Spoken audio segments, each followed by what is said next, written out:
I don't want no oil, a spoil in my shoreline. I like fish much better than crud. I like birds and things, a creeping and crawling. Won't trade no more oil for blood. The sun done give us all we need to make this country run. But that black demon oil's got us fussing and fighting, and I do believe it's time we was done. I don't want them nukes run by them kooks who think radioactivity is fun. No more three-headed frogs or kids with leukemia. Nuclear power ain't fit for a dog. The sun done give us all we need to make this country run. But that nuclear power's got us fussing and fighting, and I do believe it's time we was done. No nukes!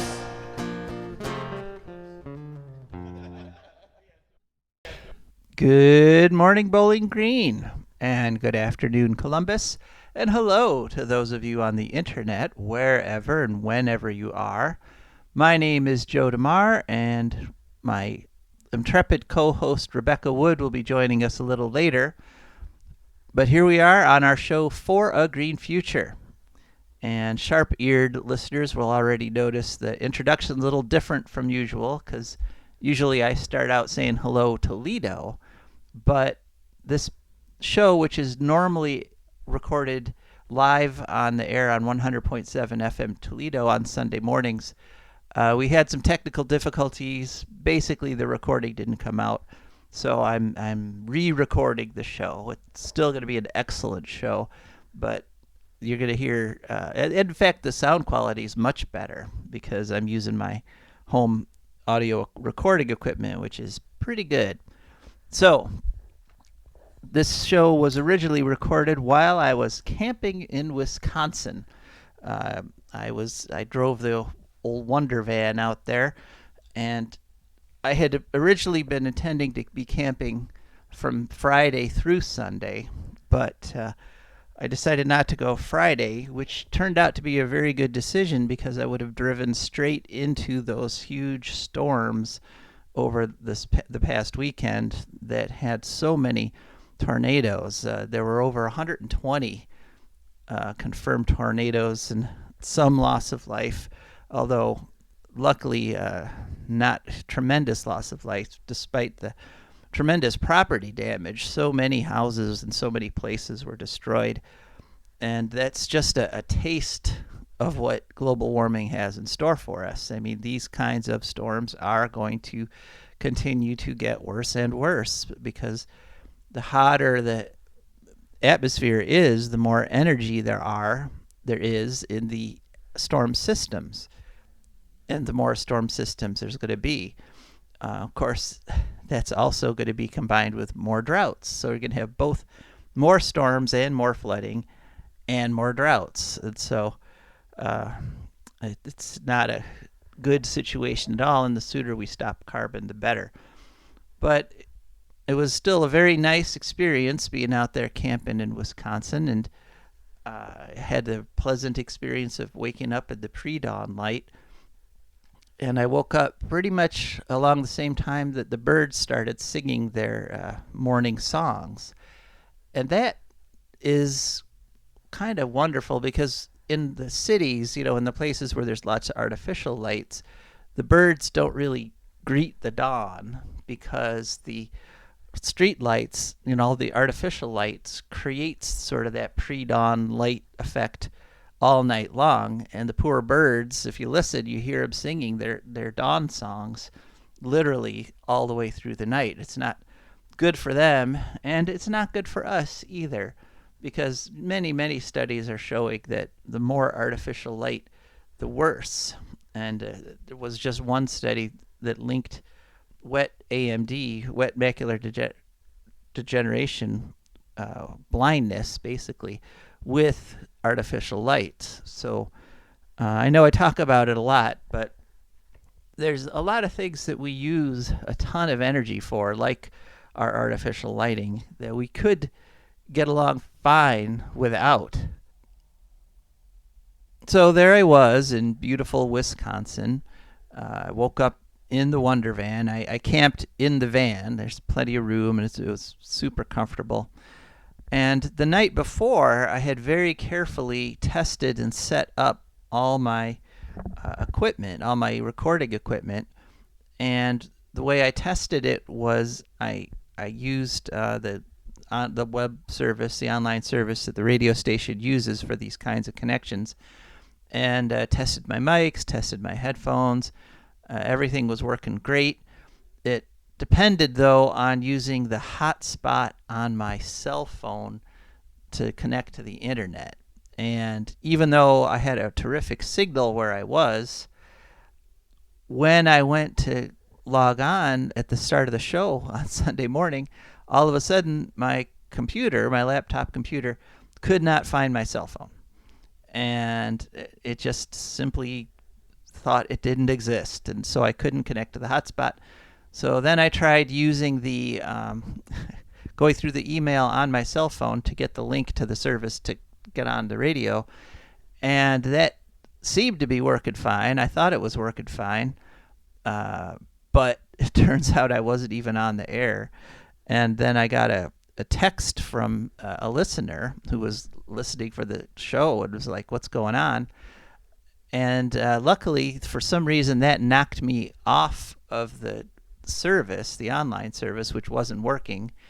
And and so then I used the call-in line. I called 877-909-1007, and I did manage to do the rest of the show from the call-in line, which was not ideal, but still, we got through it. So it was a successful show.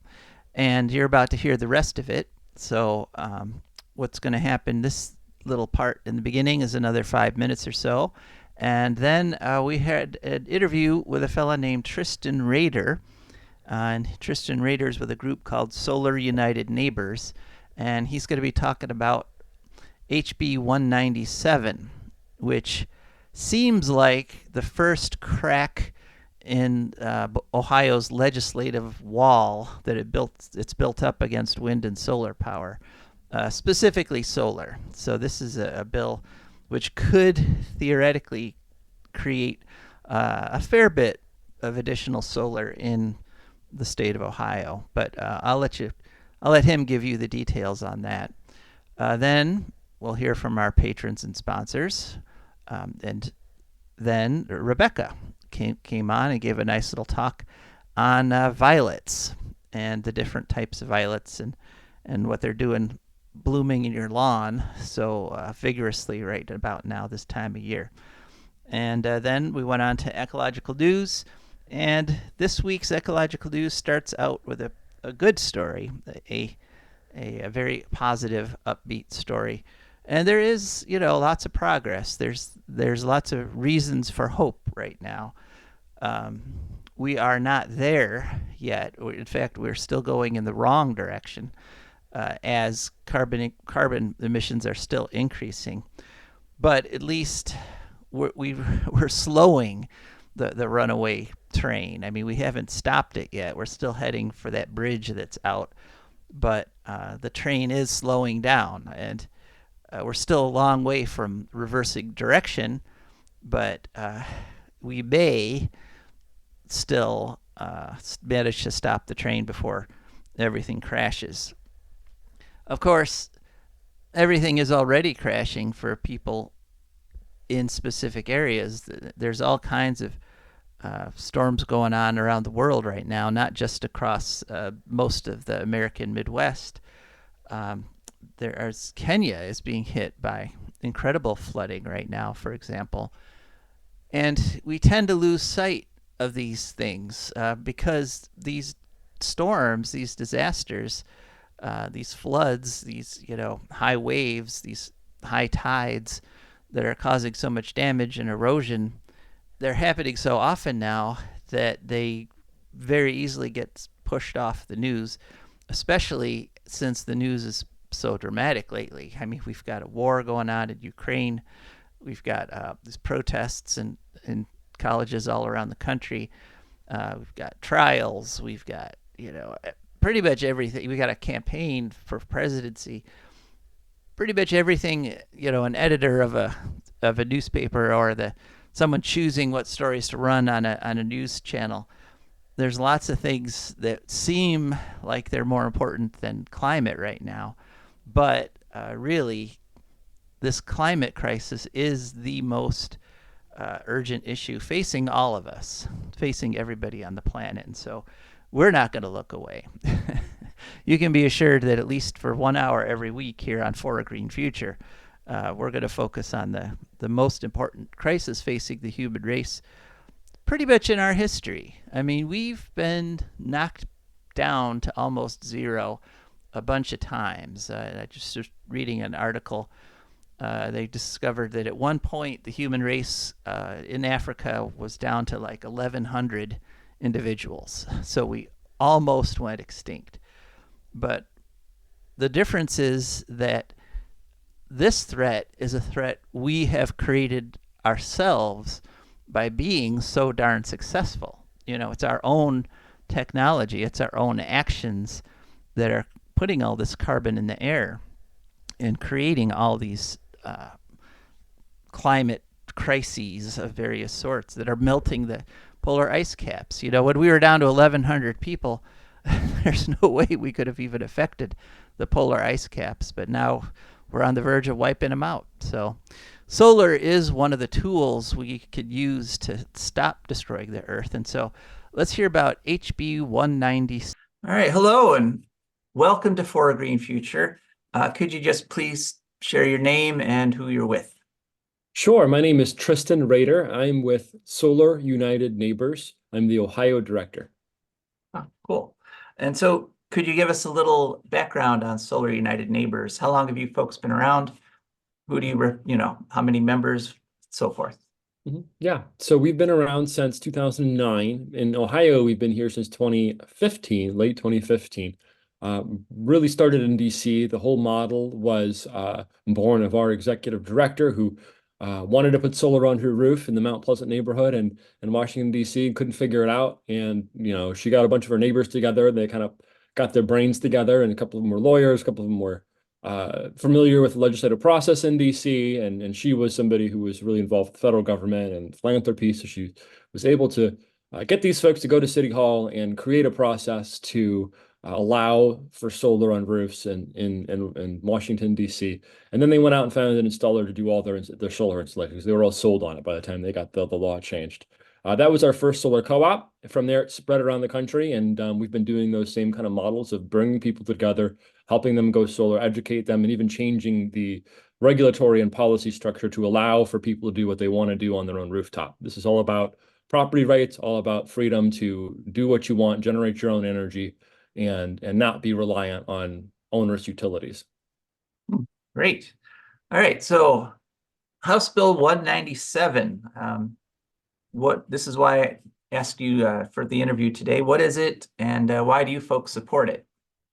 Yeah, House Bill 197. We're really excited about this opportunity. It's not the first time there's been a community solar bill introduced in the House, but this bill we think has a lot of potential. What it does is it creates a pilot program of it's actually over 1,000 megawatts, 1,500 megawatts. It's a lot of solar that this would allow for across the state. And these are smaller arrays that would be owned by individuals, be owned by nonprofits, for-profit companies. A mix of groups and people could own these arrays, and then they would have subscribers pretty much anywhere in that utility territory. So if you have First Energy Illuminating Company, anywhere in that Illuminating Company territory, you could have an array that people subscribe to, and they receive a discount on their bill because they're subscribed to these solar arrays around the state. And really what that does is there's a lot of people that can't put rooftop solar on their house. Above me, I've got solar panels on my house here in Lakewood, and they're covering about 80% of my electricity costs throughout the year. It's a great A lot of people can't do that because they don't own their roof, or maybe they can't afford to make a $10,000 or $15,000 investment at that time. You could easily just subscribe to one of these solar arrays around the country and receive a credit on your bill. So it really has an economic advantage. Cool. So, where is this in the legislative process, and what do you think the odds of passage are? Sure. And why we're excited about this bill, as opposed to some of the others that had a little bit less support in the past, is that it is led by Republican leadership. Representatives Hoops and Ray are both in Republican leadership. They brought forward this idea, and they actually got Democrats on board as well. Representative Sweeney and Representative Skindle, who are two reps right up here in my neck of the woods, were first to jump on it. And it's something that has bipartisan support across the board in both chambers. A Republican just introduced a bill 2 days ago in the Senate that would be a companion bill to this as well. So this is the first time we're really getting, I think, a lot of buy-in on both sides. And I think that really increases the odds of passage. In Ohio, we've garnered this reputation for being bad on renewable energy, and for good reason. You've heard of House Bill 6. I think you were very involved in combating that, as was I. Horrible bailouts that ended up being illegal, and people are in jail because of it. And what a great big scandal that was. So now I think there's a lot of people looking for a win in the state house, and something that is small, distributed, that's not one of these. This does not allow for giant arrays that take entire 1,000-acre farms. This is for smaller arrays scattered throughout the state that would just add to our energy mix too, and lead Ohio towards a more independent energy future. Mm-hmm. Yeah, one of the points that came out in the testimony yesterday was that Ohio right now only gets something like 1.4% of its power from solar. Yeah. And whereas states like California, I don't know if you've been following this, but the past month or so, it's gotten every single day, it's gotten more than 100% of its demand for some period of time from solar. So yeah, this is a well-deserved reputation for. So this is a sort of a ray of light here. So I think you kind of touched on this question, but so this won't reverse when like townships, like our neighboring township, Lake Township, has banned solar developments. This won't reverse that kind of thing. This is just to create community solar projects. Yep. Community solar is well below the threshold where the ban takes effect. Those bans are really for those giant industrial size solar arrays. Mhm. The bans do not apply to small community solar arrays. Okay, so how big or small are we talking here for these community arrays? There's a delineation line that the PUCO, Public Utility Commission of Ohio, set up, and it's 50 megawatts is that array where that over anything over 50 megawatts has to go through a special process through what's called the Power Siting Board. And those arrays are impacted by Senate Bill 52, which allows for counties to ban those types of solar projects. Anything below 50 megawatts is not in that category, though community solar will fall far below that. Even though it could potentially go up to that size, I don't think you're going to see a lot because it's connected not to the transmission grid, but to the distribution grid. It's not there. You're not going to see many arrays that are over 10 megawatts. You're going to see a lot of small arrays. You're going to even see arrays on churches and parking lots and neighborhoods. And one of the things we love about this bill is that it really just kicks open the door to a whole new market of a bunch of different types of solar, and really allows the market to decide like what's going to fit best for what kind of application, depending on where you are, rural, suburban, urban, whether you're a nonprofit, a for-profit, or somewhere in between, like a cooperative. Aha. So you said so these smaller arrays, you said this bill allows for up to 1,500 megawatts as a Total. total of all of them. Okay. So if you're an organization or somebody who think you might want to do this, it's better to get in the sooner the better, right? Because Yeah. If this bill passes, and we hope it will, we're very optimistic about it. There'll be a process at the Power Setting Board and the Public Utility Commission to set up some rules around it. And the bill calls for them to do that. So there'll be a little bit of time, but it is a pilot program, so it's only really set to go for 4 years. And then we'll study it. We'll take a look at it and see if it was something that the state wants to continue. And I think a lot of folks, including some folks in the Republican caucus, love the idea that it's a pilot too. It's time bound. There's a cap on the amount of solar that's going to be out there. It really lets us kind of get our feet wet, see that it works, and then we can go from there and how we make adjustments and really make it work for Ohio. Hmm.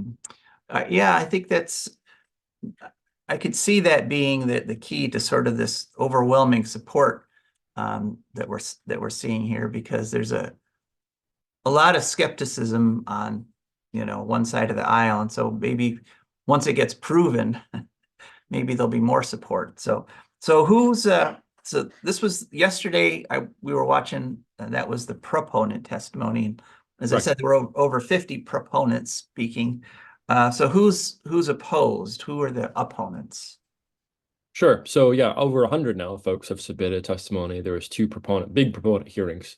And there might have been a third proponent hearing at some point too that was a little bit smaller, but right, yeah, well over 100 organizations and people from across Ohio, business organizations, nonprofits, a lot of industry groups who want solar. On the other side, there's been two groups that have opposed it, and that's AEP, one of the utilities, and also the Consumers Council. And the Consumers Council said, hey, we need to work on this. There's some things that we'd like to see consumer protection wise. And the bill calls for a lot of the PUC to do a lot of things. They were hoping that there would be a lot more in the bill that would kind of make it align with some of the rules that are set up for the larger type solar installations. So I think there's some negotiating going on behind the scenes with the Ohio Consumer Council on this too. So hopefully there'll be a sub bill soon that will um, codify some of those consumer protection rules. That's what we're hoping for too.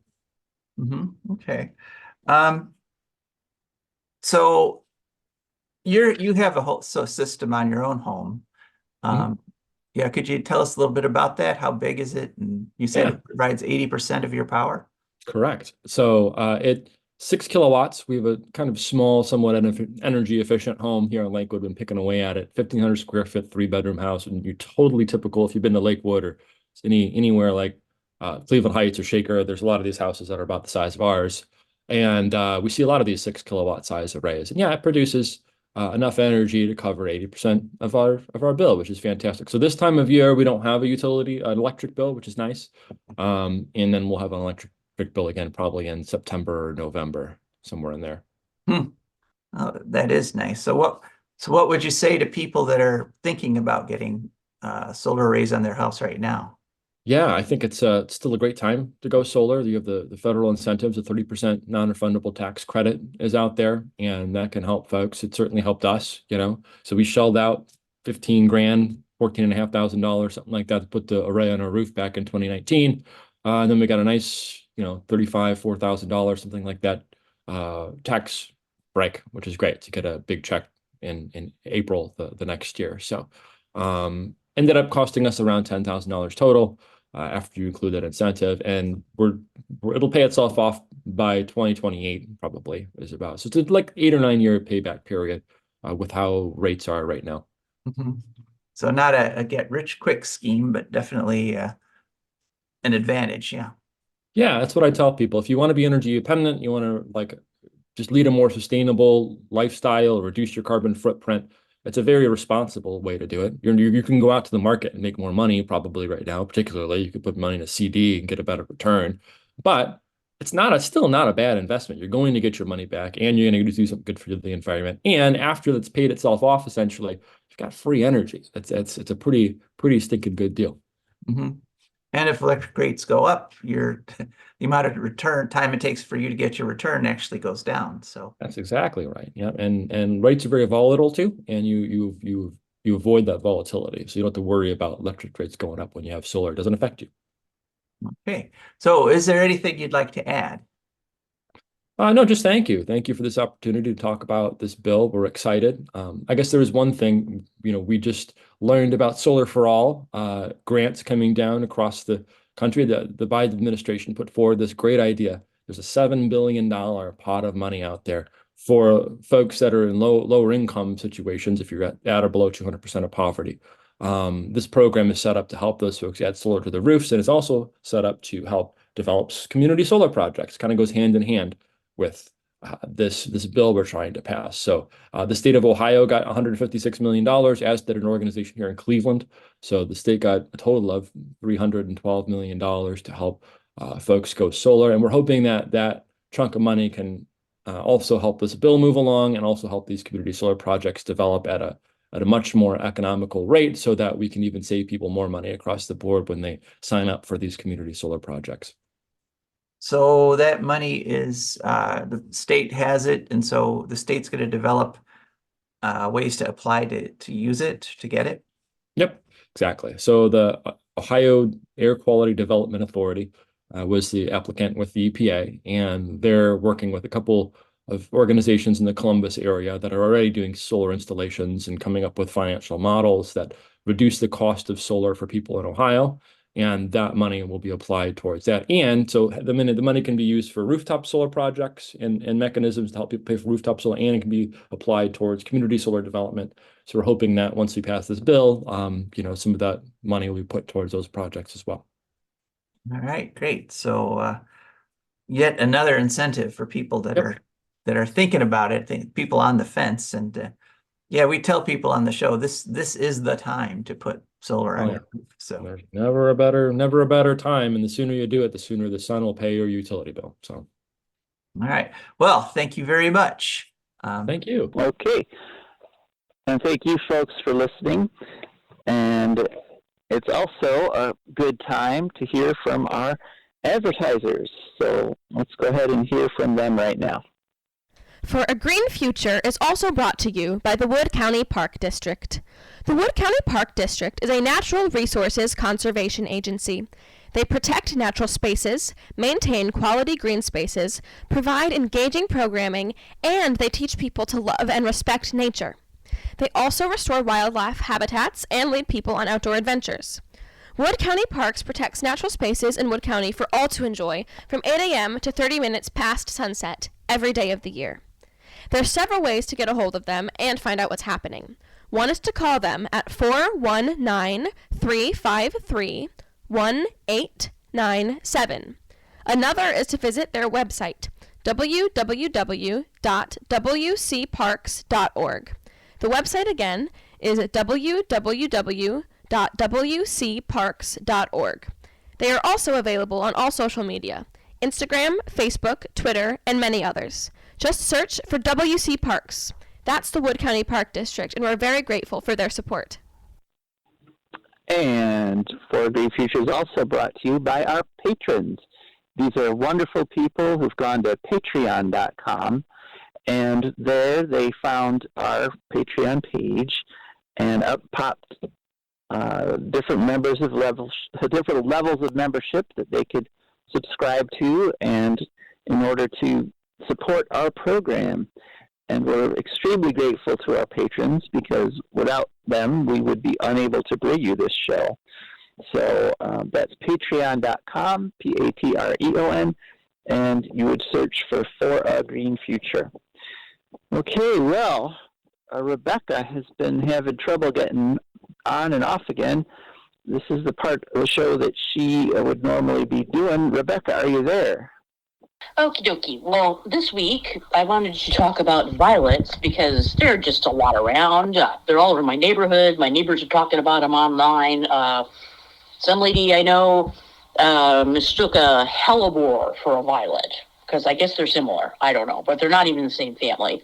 Anyway, actual violets, unlike my childhood theory that they're actually sown by fairy. There's medical science thinks that they're from the genus Viola violet family, Violaceae. Mm-hmm. That makes Viola sense. Violaceae, sorry. And most of this, I mean, there are like hundreds of species of these. Most of them are in the temperate North Hemisphere in both Europe, Asia, and North America. Although there's a few in Hawaii, Australasia, in the Andes. Australasia being the geographical region, including Australia, New Zealand, New Guinea, Micronesia, Polynesia, and Melanesia, as well as other smaller islands. I looked it up. So the type species is considered to be Viola odorata. That's the normal thing one you see most often, probably. And there's a question about, can they be invasive? Well, sometimes, yes. Most of them probably are. there is like at least one North American native species, the woods violet. It tends to be blue. I don't know. So I mean, if they're on your lawn, it's probably going to be hard to tell which species this is and whether or not it's invasive or it's the native kind. So yeah. Also, ecologically speaking, their blooms are their time of blooming is being affected by climate change. They're blooming earlier because it's getting hot earlier. So we'll see how all that plays out. And the different species can grow as annuals, perennials, or small shrubs, it turns out. And some grow as cultivars that, humans have made out of regular violet. And these are actually called pansies. Pansies are just large, flowered, bright-colored cultivars of pansies, essentially. Oh. The Native American violet is called a sororia. Yeah, it's a viola sororia, I guess. So there's that. Some of them have visible stems above ground, making them caulescent. There's a new word. And others are acaulescent, meaning they just kind of look like they're poking up through the dirt, I guess. I've never heard that word either. Their leaves are either heart-shaped or reniform, which is kidney-shaped. And a few are actually linear or palmate. So, but most of them look like hearts or kidneys. I've never seen. Okay, I guess kidneys are shaped like kidney beans. I've never seen a kidney and don't want to. So yeah, the flowers have 5 petals. They can be white, yellow, orange, blue, violet, or multicolored. They also have fruit capsules. I didn't know this. I'm going to have to look more carefully now. And the reason why their scent is described as elusive, why it's just sort of a faint wisp of a really nice scent, is that they contain a chemical compound called ionine, which, after you get one whiff, blocks your scent receptors. I have no idea why violets thought this was a good idea or evolution gave them this, but so yeah, essentially it destroys your ability to smell for a period of time after you take a good sniff. So you're never going to get more than one whiff, apparently. They were described first by Carl Linnaeus, so they're one of the oldest species that we've formally described in Western science. And there's a thing called, they're generally classified informally into dog violets, which have no scent, or sweet violets, which do. And but not to be mistaken for African and dog tooth violets, which are not, in fact, violets. Okay. So So there you have it. Yeah. Just to follow up on what Rebecca reported on, I have a ton of violets in my yard this year, just an amazing number. And so I got concerned about whether or not my violets were actually the native violet, Viola sororia, and I went and checked, and yes, the violets that are violet colored, apparently, the ones that look like purple, those are, in fact, the native version. So you can let them grow all over your yard without any kind of fear that you're helping spread an invasive species. But speaking of invasive species, one interesting thing I've been noting on social media is that with the spring, there's been all kinds of memes saying, don't get rid of dandelions. The bees love them. They're the first flowers. Don't get rid of them. And there's some truth to that, but we can't forget that they are inherently an invasive species. And I had a little example of that. I'm trying to grow coreopsis in my yard, and I saw this dandelion plant, this huge dandelion where my coreopsis used to be. I actually had to pull up the dandelion and pluck off the leaves, and then I found my cool native coreopsis underneath being smothered. So just something to consider. Okay, now it's time for ecological news. And as promised, the first news is good story.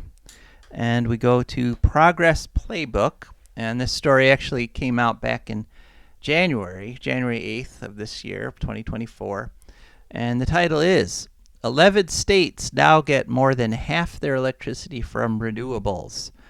And it's really a feel-good story. The leading state, interestingly, is South Dakota. And South Dakota now gets 97% of its electricity from wind and solar. And the majority of that is actually wind. 70% of it is wind. And the remaining almost 30% is solar. But this is a huge increase in just 1 year. From 2023 to 2024, these numbers have gone way up.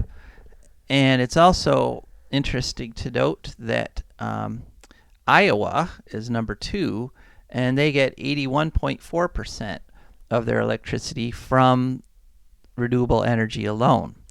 Then comes Minnesota, Washington, Kansas, New Mexico, Oregon, Wyoming, North Dakota, Oklahoma, and California is number 11, and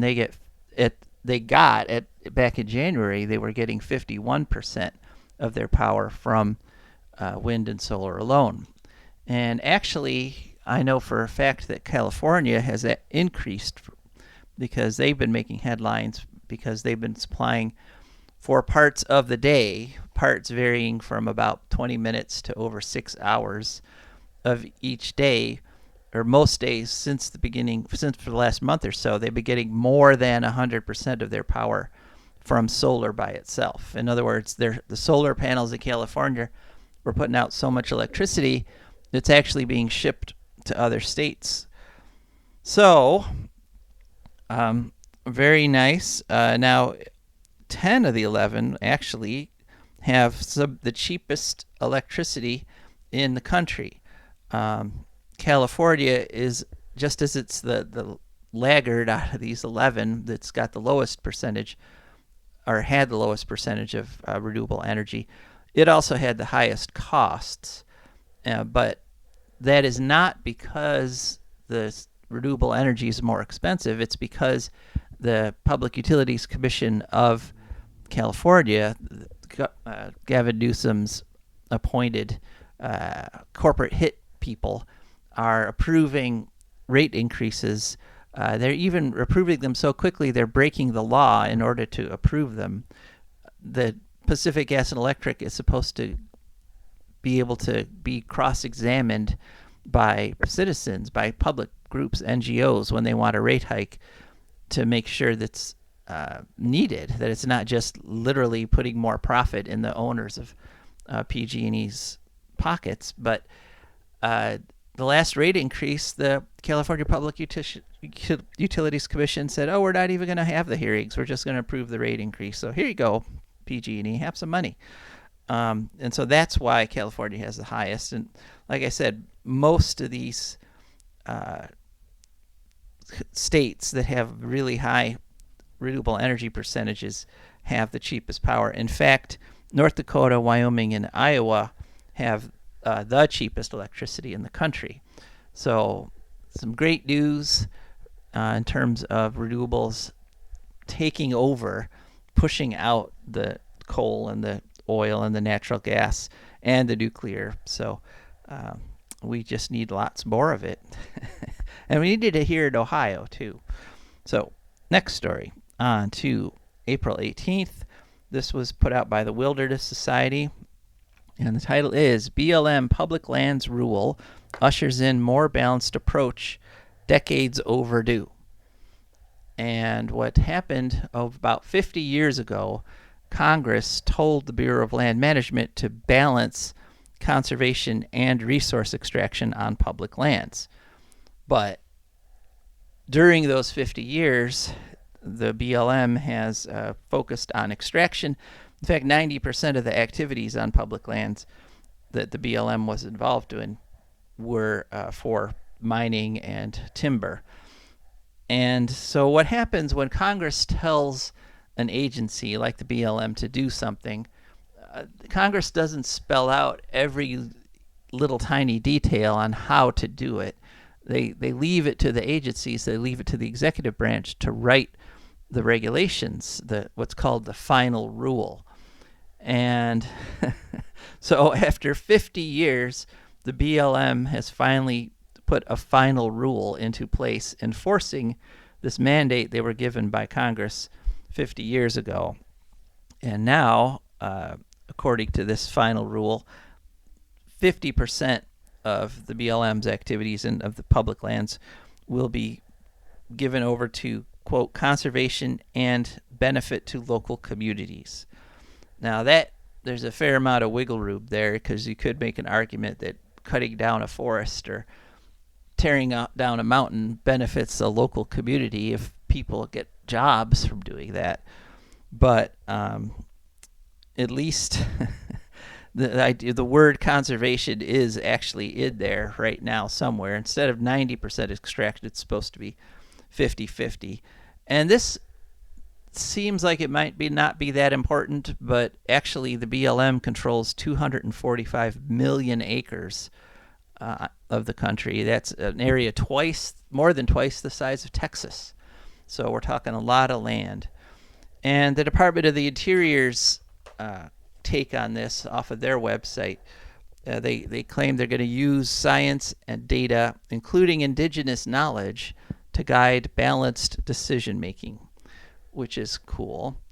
And one of the things they're going to do is identify what are called areas of critical environmental concern. And so those would be areas that are so valuable ecologically that they're going to take them away from extraction. They're going to say, okay, we can never mine or log here on these areas of critical environmental concern.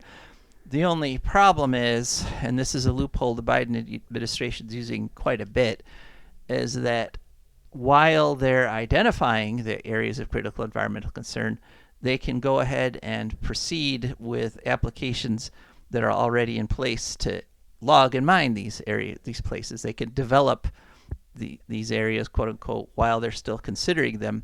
So we could have the situation where the extraction companies go in and totally deforested area, and after they're all done, the BLM says, you know what, that was an area of critical environmental concern. We shouldn't have logged it.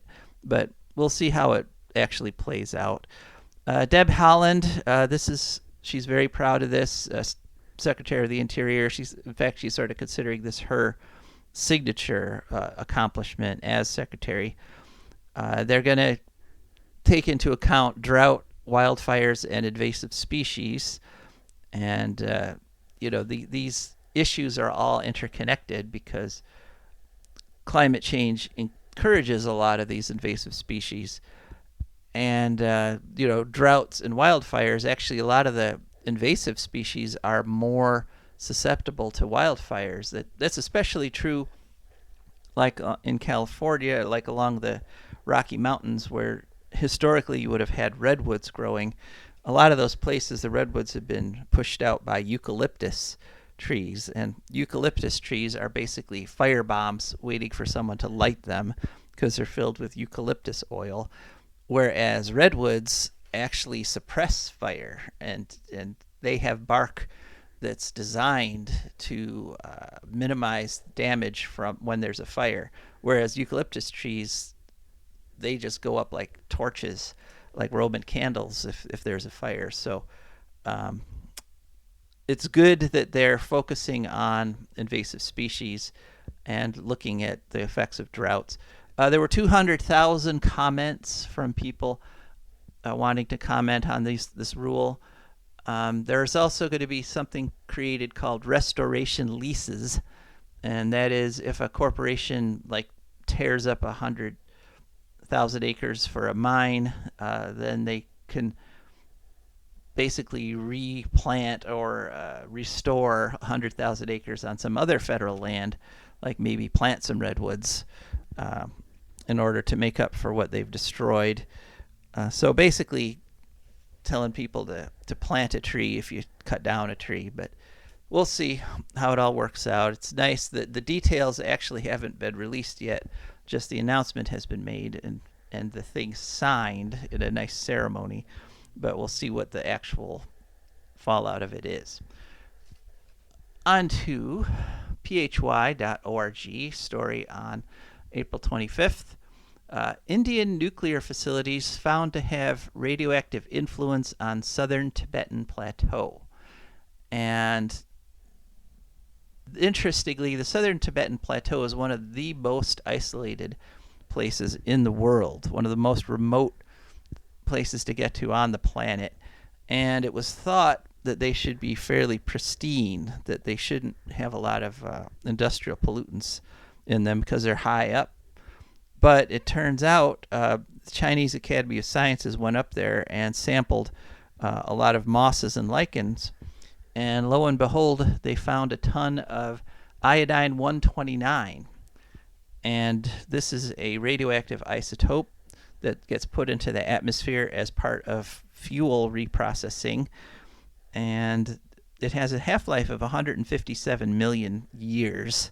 So it's going to be around for a while, causing the diseases that radioactive iodine causes. Mostly they cause problems with the thyroid gland. But they found that this material was released in the factories way down in India, hundreds of miles away. And so the idea that this radioactive dust could be liberated so far from where the source was really has turned some heads and made people rethink just how dangerous these processes, these industrial processes are. Now, pro-nukers always talk about natural radiation, and they claim, oh, there's natural radiation in everything, which is true. But the natural radiation already causes natural cancers and mutations and genetic diseases.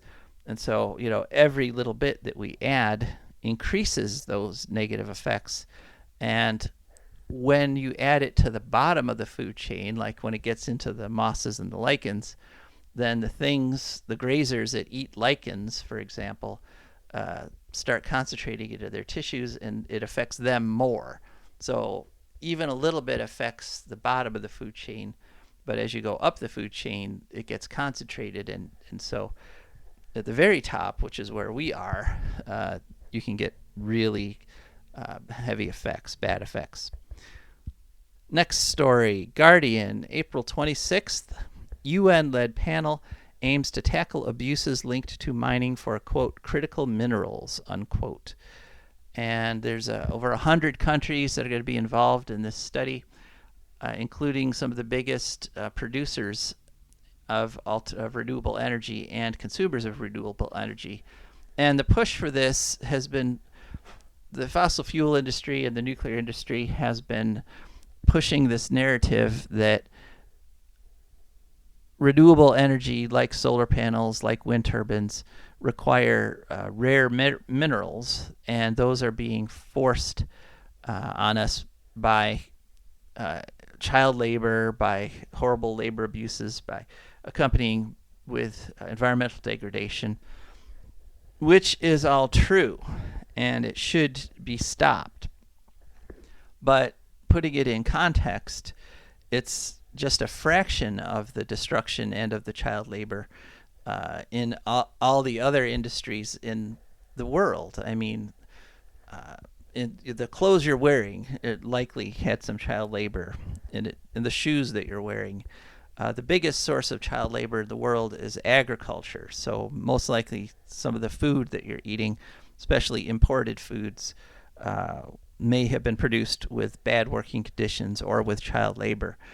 So this panel is going to focus on specifically the minerals being used for wind and solar, which could turn into a roadblock, could turn into a pinch point, slowing the production, and which is ironic because a lot of these people being affected by the bad environmental situations live in places like the Democratic Republic of Congo, that are being hit the hardest by global warming. So to turn away from the technologies that can help prevent the disasters where they are, and what happens when you do that is we just keep using the same old energy sources, the fossil fuels and the uranium and the nuclear fuels, with all their attendant problems. To use this as a reason to turn away from renewables would be a tremendous mistake for everybody involved. And hopefully, if they come down, or when they come down on things like child labor in mining, they do it for all industries, including the fossil industry, including coal mines and oil fields. And if they do that, that would be a good thing. If they just use it to stop wind and solar, that would be a bad thing. But let's hope they do the right thing. This is a voluntary.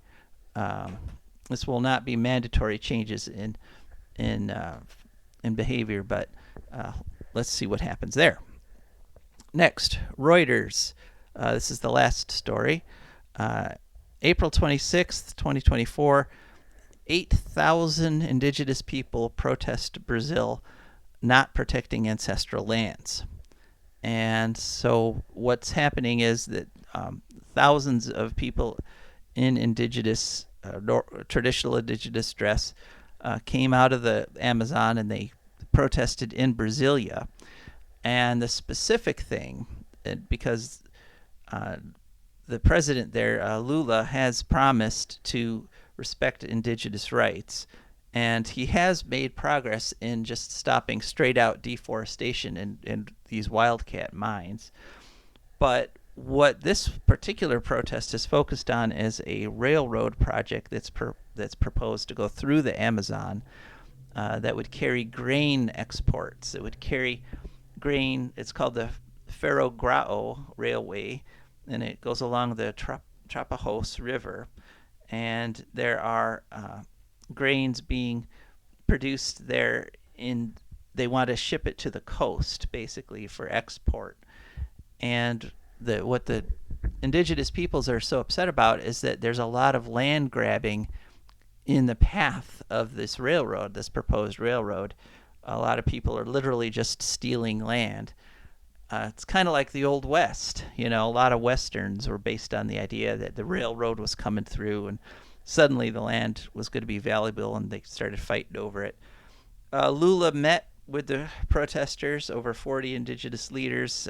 He met with them, and one of their complaints is that the ancestral lands are not being recognized. They're not being demarcated fast enough. And so that's created the opening that these land grabbers can come in, because the land is ancestral land. It should be demarcated, but until it is, unscrupulous people are still trying to grab it. So this would be a 600-mile rail line, and it would carry soy from the Mato Grosso area to the Miritituba coast port. And those exports are currently being done by truck. And the grain companies are saying that this rail line would actually reduce the carbon footprint, because rail is so much more efficient than truck. But the indigenous people are protesting the destruction it would cause and the loss of land that it's already causing. So we'll see what happens there. So that was it. That was pretty much all the stories that I had lined up for you folks. As I said, it was an extremely challenging show to do while camping. I probably should have just, and in the future, what I'll do is I'll just leave the camping area and find a library or someplace like that where I have definite Wi-Fi connection. A story I'm working on. I've been working on this for some weeks. I've been trying to get somebody from Greenpeace, because Greenpeace is being targeted for what's called a SLAPP lawsuit. That is SLAPP. It's basically a lawsuit against public participation, and they're being blamed by a fossil fuel company. They're being blamed for the Standing Rock protests against the pipeline, years ago, back there in, I believe that was 2017, or 2016 and 2017. And so they're being sued for hundreds of millions of dollars. And if they lose this lawsuit, it really could destroy the organization. It could destroy Greenpeace, which would be a horrible thing, because Greenpeace has been fighting for the environment for decades. And I don't know if some of you are probably too young to remember, but Greenpeace got its reputation and basically first showed up on the scene as direct action. And one of the main direct actions that Greenpeace did was it would get people in pontoon boats back when there was still a lot of whaling going on, and whales were being pushed to extinction. They would get in pontoon boats and actually physically put themselves between the whales and the harpooners. Incredibly brave.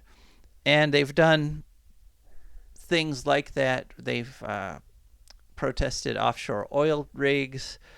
They've occupied all kinds of destructive mining equipment, and they've been fighting for the environment for decades, and to have their organization wiped out by a fossil fuel company over something they're not even responsible for. I mean, Greenpeace, I was there. I went to Standing Rock. I was one of the people who was at that protest off there in North Dakota, and I actually at one point did get arrested. And I can say with authority that I was not there because Greenpeace told me to be there. I went on my own. I actually didn't even know Greenpeace was involved in the thing at the time. But this is a story I've been trying to get somebody on and talk about, but so far no luck. So if any of you listeners have any pull with Greenpeace, tell them to answer my calls, will you? Another story I'm working on is another good news story, and that is the country of Uruguay. I've mentioned this before, that Uruguay basically has reached 100% renewables, and they did it without nuclear. And in fact, I would argue they did it because they didn't have nuclear. They consciously chose back in 2015 to go wind, solar, and hydro, and not to use any nuclear power because it's so slow and it's so expensive, and they would still be dependent on other countries for their uranium fuel. So now, for the past 8 months or so, they've been running 100% renewables. And so I've been trying to get someone from Uruguay. I've been trying to contact the Uruguayan embassy, and hopefully maybe I'll break through this week and manage to get to somebody. So, because I'd really like you folks to hear directly from somebody representing Uruguay about how they did it and how wonderful it is. Well, that's it. That's the end of our show. Thanks so much for listening. This is Joe DeMare, and I'm representing Rebecca Wood, and we're signing off.